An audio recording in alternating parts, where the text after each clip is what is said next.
Ya pemirsa, kita awali Sindo Malam dari supercar McLaren 720S mengalami kecelakaan horor hingga terbelah dua di Sukoharjo. Mobil itu menabrak tiang listrik hingga rusak tak berbentuk. Mobil supercar McLaren 720S milik konten kreator sekaligus streamer game Andra ST rusak parah di Jalan Raya Sukoharjo, Solo. Kecelakaan terjadi saat Andra sama teman-temannya konten kreator lain. Kecelakaan diduga akibat ban belakang hilang kendali saat supercar melaju dalam kecepatan tinggi. Mobil menabrak tiang listrik dan terbelah dua. Meski mengalami kecelakaan hebat, seluruh penumpang selamat. Kini menjalani perawatan di rumah sakit.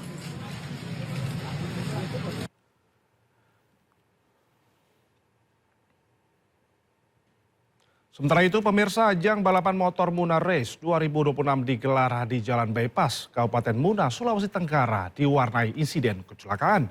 Dua pembalap terjatuh dan menabrak sejumlah penonton.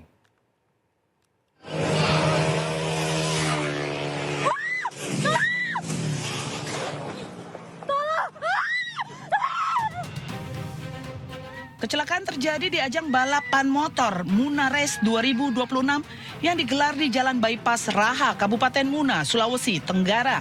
Dua pembalap terjatuh akibat bersenggolan hingga terseret sejauh puluhan meter dan menabrak sejumlah penonton yang tengah menyaksikan balapan di tepi lintasan. Kuatnya hantaman kendaraan menyebabkan sejumlah penonton terpental hingga beberapa di antaranya tidak sadarkan diri.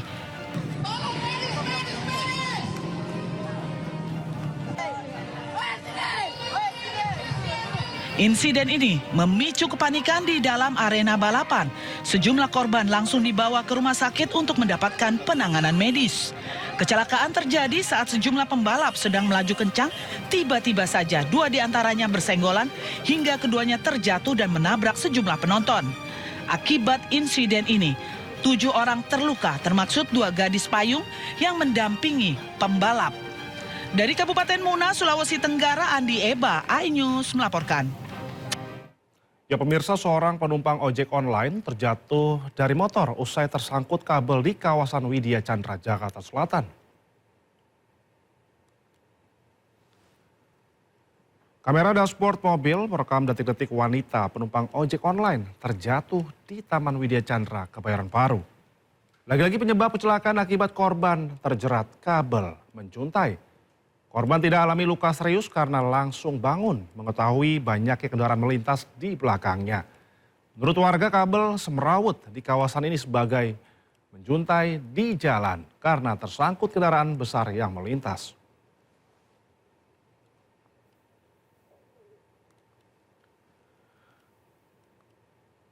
Informasi lainnya pemirsa, seorang bocah perempuan berusia 9 tahun di Kabupaten Bekasi, Jawa Barat terkena peluru nyasar saat sedang bermain di halaman rumahnya.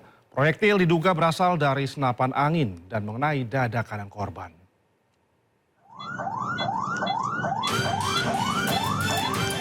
Terbaring lemah di ruang perawatan Rumah Sakit Fatmawati, Jakarta Selatan, bocah 9 tahun ini masih menjalani penanganan medis setelah terkena peluru nyasar di bagian dada kanannya. Peristiwa terjadi saat korban bermain bersama teman-temannya di halaman rumah Kampung Baru Lubang Buaya, Setu, Bekasi. Tanpa ada keributan atau tanda-tanda mencurigakan, korban tiba-tiba berteriak kesakitan setelah dadanya terkena proyektil yang diduga berasal dari senapan angin. Korban sempat dilarikan ke rumah sakit terdekat sebelum akhirnya dirujuk ke Rumah Sakit Fatmawati untuk menjalani operasi pengangkatan proyektil. Polisi yang datang ke lokasi langsung melakukan olah TKP dan memeriksa 6 orang saksi untuk mencari sumber tembakan serta memburu pelaku.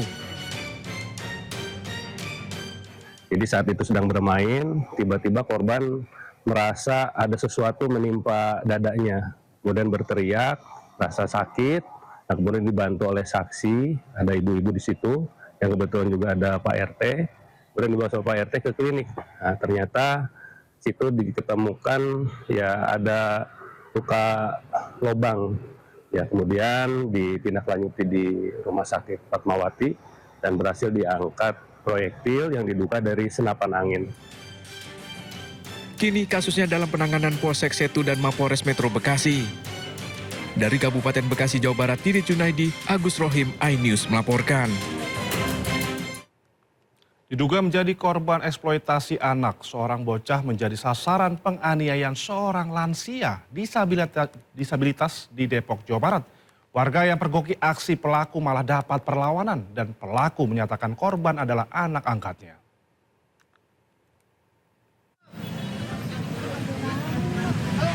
Seorang bapak penyandang disabilitas terekam warga tengah menganiaya bocah di bawah jembatan penyeberangan orang kawasan Margonda, Depok. Ironisnya saat ditegur warga, ia malah melawan dan mengatakan sebagai ayah pungutnya. Akibat kejadian ini, korban hanya bisa menangis dan mengalami luka di bagian telinga sebelah kanan. Usai viral, polisi mengamankan pelaku untuk dimintai keterangan. Sementara orang tua korban juga dipanggil. Hasilnya, pelaku adalah tetangga korban. Dan sebelum dipanggil ke polisi, kedua pihak memilih berdamai. Maksudnya pelaku ini tidak memiliki hubungan dengan korban, tapi yang datang kemari korban didampingi oleh ibu korban, kan begitu, dan melakukan perdamaian. Ya, seperti yang sampaikan ada surat perdamaian segala macam. Saat ini polisi pun masih mengembangkan kasus untuk mengetahui apakah kejadian terkait dengan dugaan eksploitasi anak. Dari Depok, Jawa Barat, Yung Rizky, iNews melaporkan. Ya pemirsa, viral video seorang pelajar SMP dianiaya hingga diinjak wajahnya karena dituduh mencuri uang Rp10.000 di Kabupaten Aceh Timur. Keluarga korban tidak terima dan melapor dugaan penganiayaan tersebut ke Polres Aceh Timur.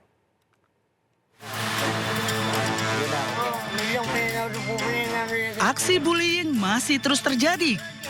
Kali ini menimpa IF, pelajar SMP berusia 14 tahun, terbaring di lantai karena kewalahan menerima siksaan fisik dari teman sejawatnya. Seperti yang dilakukan seorang perempuan yang diduga menginjak wajahnya, lalu membanting dan menyeret korban. Pelaku memaksa korban mengaku bahwa dirinya telah mengambil uang atau mencuri uang milik pelaku. Namun korban berulang kali membantah tuduhan tersebut. 4 hari setelah kejadian, kakak kandung korban didampingi tim kuasa hukum resmi melaporkan terduga pelaku berinisial AH ke Polres Aceh Timur. Keluarga menegaskan menolak hasil perdamaian yang difasilitasi oleh aparat desa karena hanya melibatkan ibu tiri korban tanpa sepengetahuan keluarga kandungnya. Sementara itu pemirsa, seorang dokter program pendidikan dokter spesialis di Manado meninggal dalam kamar tidurnya. Peristiwa itu jadi perhatian publik setelah muncul dugaan perundungan yang dialami dokter tersebut selama ia menjalani pendidikan.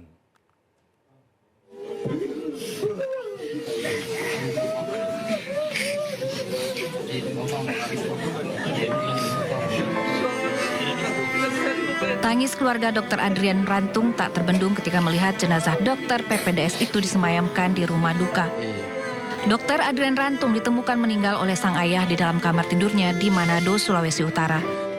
Pihak keluarga menepis kabar yang beredar bahwa Dr. Adrian meninggal karena mengakhiri hidup. Pria yang sedang menjalani pendidikan dokter spesialis itu menurut keluarga meninggal karena kelelahan.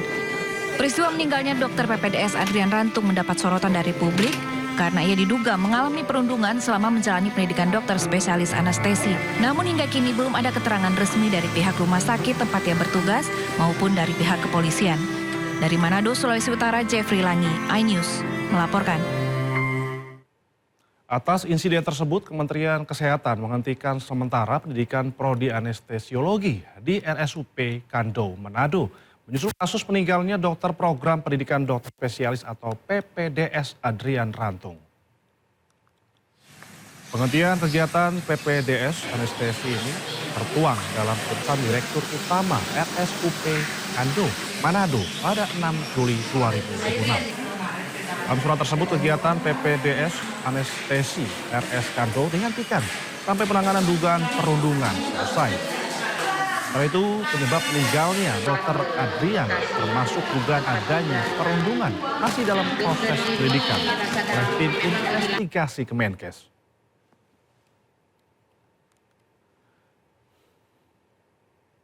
Istri siri korban dugaan kekerasan dan penyiraman air keras oleh Aibtu N dilarikan ke rumah sakit. Karena kondisi memburuk, korban batal menjalani visum di Rumah Sakit Polri Jakarta. Berinisial M, istri Siri, korban dugaan kekerasan dan penyiraman air keras oleh suaminya, Aibtu N, dilarikan ke Rumah Sakit Gunung Jati, Cirebon, Jawa Barat. Kondisi luka korban memburuk, bahkan ditemukan ulat hingga harus menjalani perawatan intensif di rumah sakit. Sebelumnya korban dijadwalkan akan menjalani visum lanjut di Rumah Sakit Polri Kramat Jati. Namun kondisi kesehatan korban menurun menjadi poin utama langkah visum akan dilakukan di Cirebon. Menurut pengacara kondang Hotman Paris Nasution, kondisi ekonomi dan kemiskinan membuat korban terpaksa bertahan meski harus menerima kekerasan dari pelaku. Jadi gini, dari awal ini keluarga sangat miskin banget.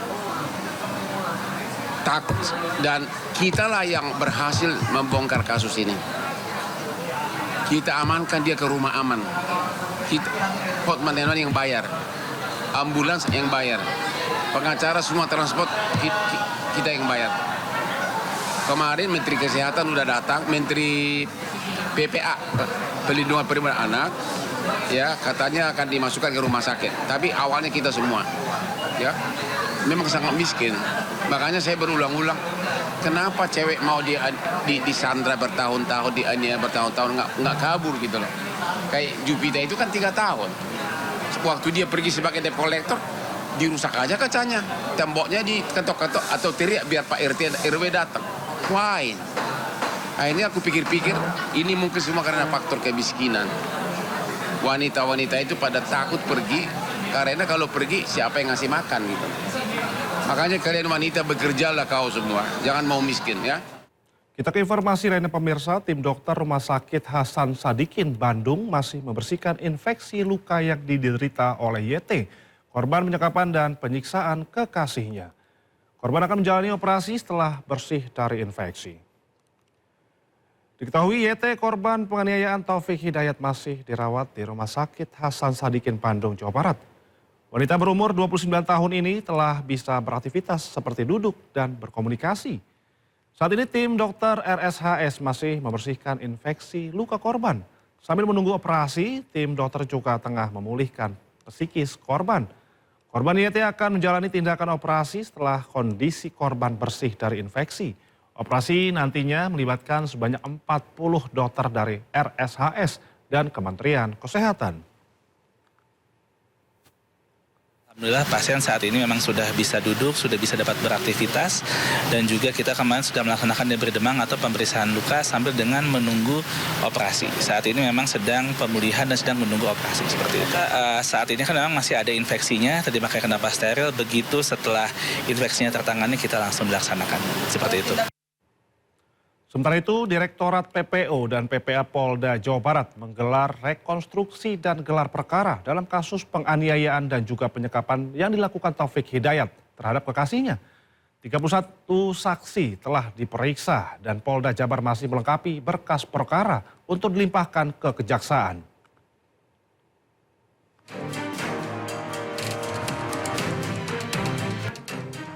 Direktorat PPO dan PPA Polda Jawa Barat telah menggelar rekonstruksi dan gelar perkara dalam kasus penganiayaan dan penyekapan yang dilakukan Taufik Hidayat 30 tahun terhadap kekasihnya YTR 29 tahun.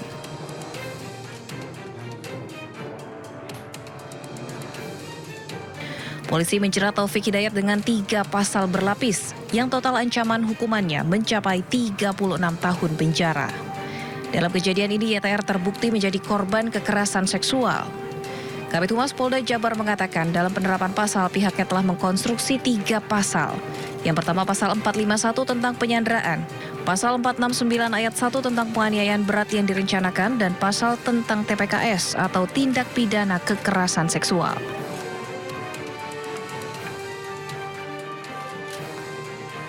Di sini unsur perencanaannya kita tambahkan sehingga harapan kita untuk memaksimalkan ancaman ini menjadi 12 tahun penjara kita masukkan.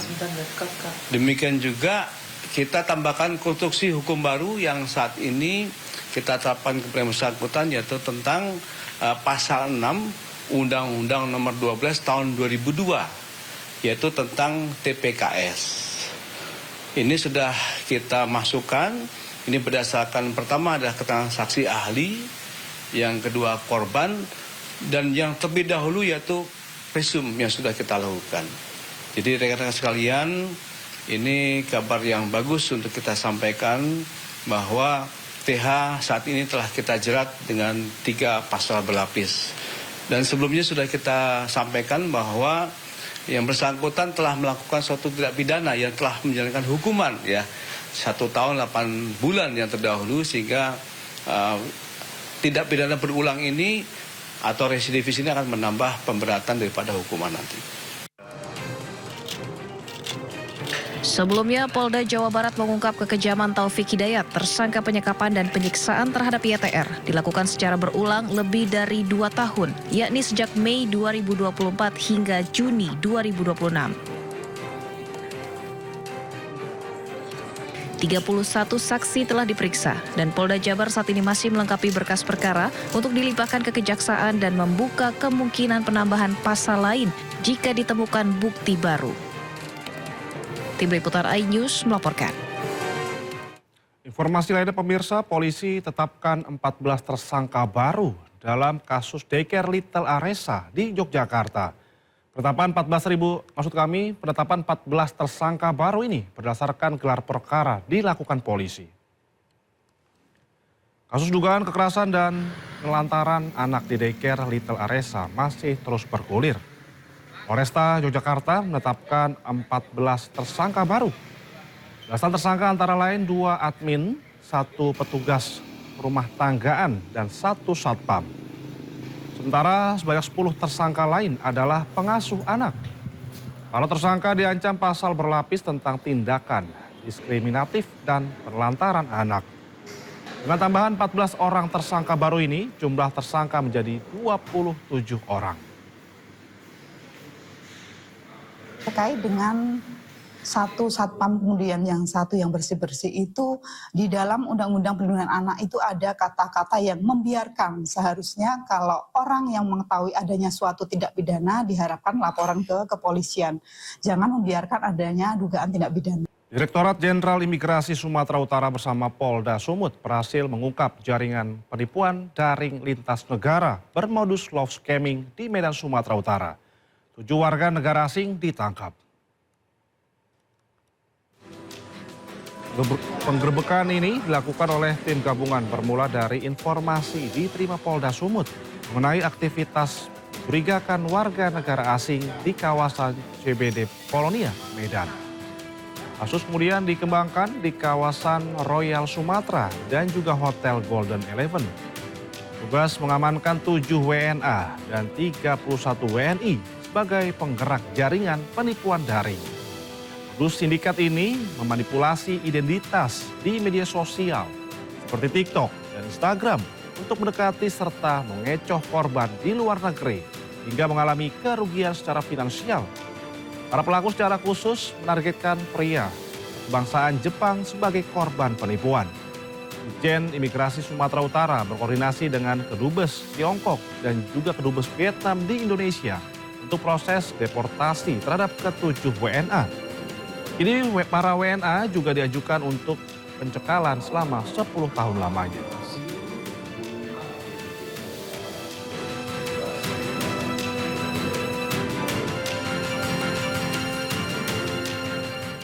Ya pemirsa, saat ini tengah viral di media sosial, netizen ramai-ramai mengganti foto profil media sosialnya mirip foto Presiden ke-7 RI Joko Widodo. Foto Presiden ke-7 RI Joko Widodo ini dengan kemeja putih dan latar belakang pepohonan hijau tengah viral di media sosial. Foto ini digunakan Jokowi menjadi profil di Instagram. Entah siapa yang memulai, netizen ramai-ramai meniru gaya berfoto untuk juga dijadikan profil akun media sosialnya. Sama seperti Pak Jokowi, sejumlah netizen mengganti foto mereka dengan kemeja dan latar perpohonan hijau. Mereka juga menggunakannya untuk profil di akun media sosial pribadi. Lucunya ada netizen yang membuat Cristiano Ronaldo pun menirunya dan menulis caption, "Usai tanding di Piala Dunia, saya akan kembali ke Indonesia menjadi pelatih biasa." Sontak aksi ini menuai banyak reaksi dari publik.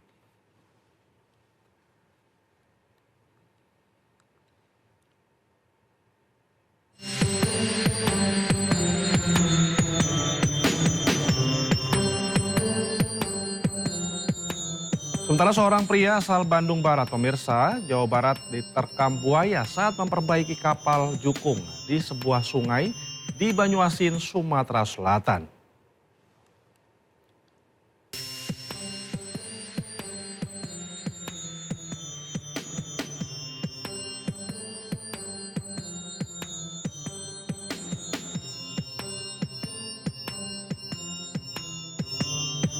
Kita beralih ke informasi lainnya pemirsa, seorang pria asal Bandung Barat, Jawa Barat diterkam buaya saat memperbaiki kapal jukung di sebuah sungai di Banyuasin, Sumatera Selatan.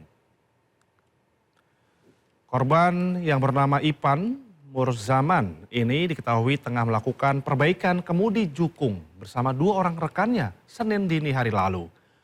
Korban yang melompat ke sungai tiba-tiba diterkam seekor buaya. Tubuh korban kemudian diseret ke dalam air. Kapolres Banyuasin AKBP Risnan Aldino menyatakan hingga saat ini tubuh korban masih dalam pencarian.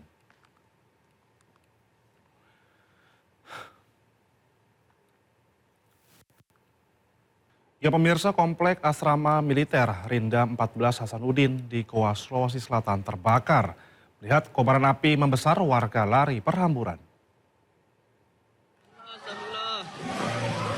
Api pertama kali muncul dari salah satu bangunan hingga merambat ke 5 bangunan rumah di dekat. Dalam waktu singkat, 6 rumah di asrama militer Rindam 14 Hasanuddin ludes terbakar. Api mudah membesar karena hembusan angin kencang. Sebab kebakaran asrama masih diselidiki polisian.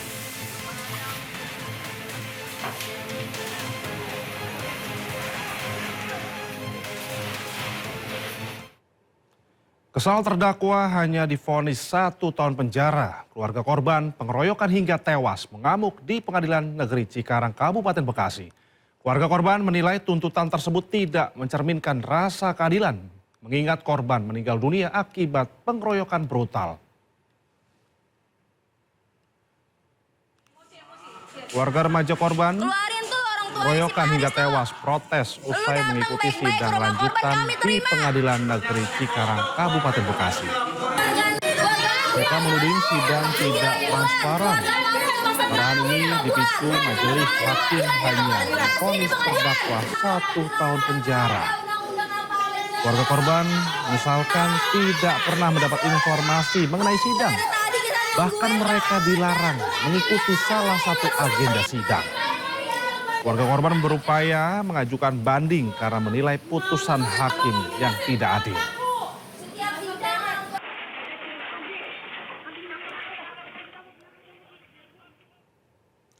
Informasi lainnya pemirsa, ratusan massa gelar aksi damai untuk mendukung program makan bergizi gratis hari ini.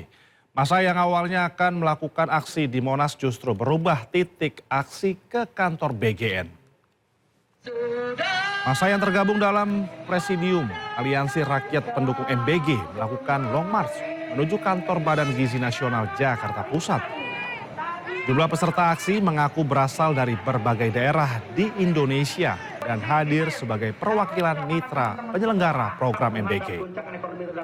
Sejumlah massa menyampaikan aspirasinya terhadap program MBG yang harus tetap berjalan, khususnya menyangkut kepastian bagi para mitra penyelenggara. Menjalankan dari visi Pak Presiden. Para ahli ekonomi sudah menyatakan bahwa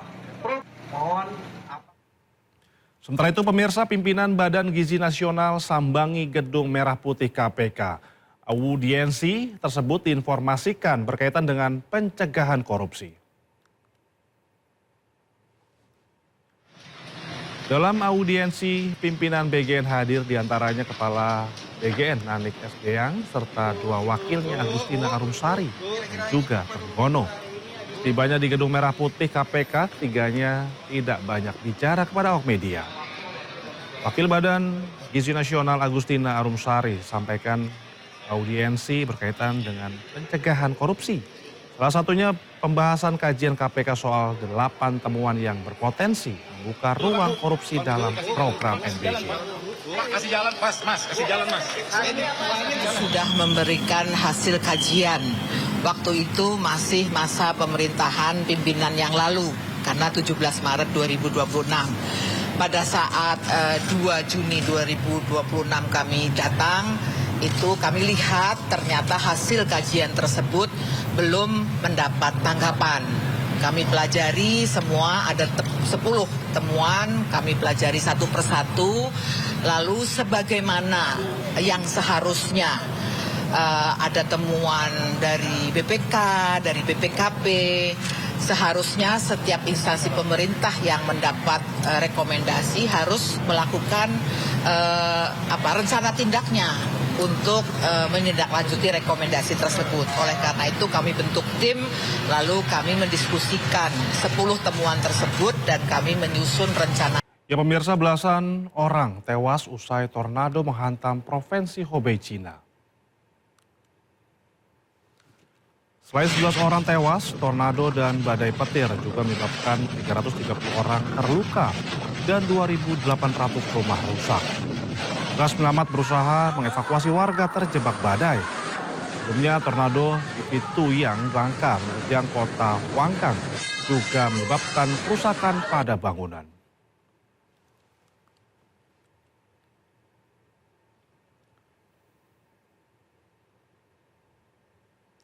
Sementara itu pemirsa, Rusia kembali menyerang pangkalan militer Ukraina di Kiev. Warga Ukraina dikejutkan dengan ledakan yang mengguncang kota Kiev. Diketahui militer Rusia menargetkan fasilitas militer Ukraina. Video yang belum bisa diverifikasi ini diambil dari akun Telegram Milinfolriv. Belum diketahui dampak serangan dan juga korban akibat serangan Rusia di Ukraina ini.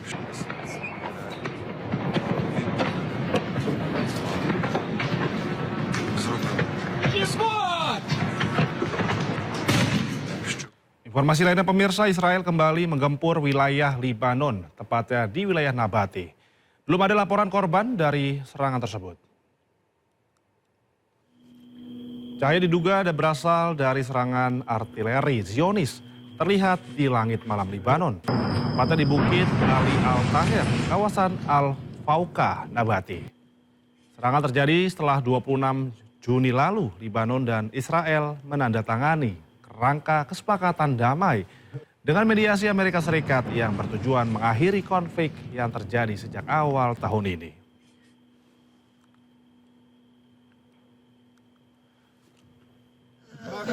Sementara itu pasukan pendudukan Israel terus melakukan serangan terhadap warga Palestina di kawasan Masafir Yatta, tepi barat.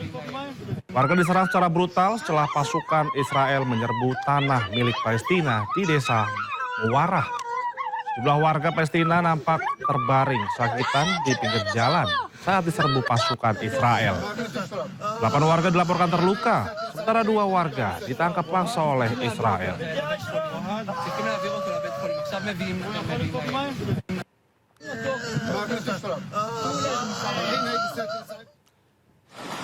Sementara itu pasukan Israel juga melakukan penggusuran dan pemindahan paksa terhadap warga Palestina di permukiman Masafir Yatta, Hebron Selatan.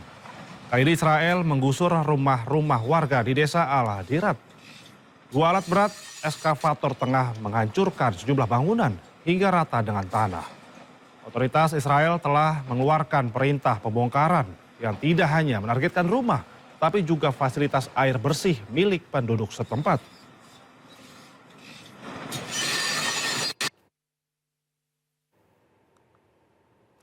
Ya pemirsa, rangkaian upacara pemakaman pemimpin tertinggi Iran, Ayatollah Ali Khamenei, berlanjut di Irak. Peti jenazah Ali Khamenei telah tiba di Najaf dan akan diarak sebelum ke Karbala. Ratusan warga sambut kedatangan peti jenazah Ali Khamenei di Bandara Internasional Najaf, Irak. Turut dihadiri para pejabat dan politisi senior Irak. Setelahnya peti jenazah akan diarak menuju kota suci Najaf. Di Najaf, para pelayat sendiri telah berdatangan sehari sebelumnya untuk mengikuti prosesi sepanjang 6 km yang akan berakhir di tempat suci Imam Ali. Setelah Najaf, jenazah Ali Khamenei akan diterbangkan ke Karbala untuk prosesi lanjutan.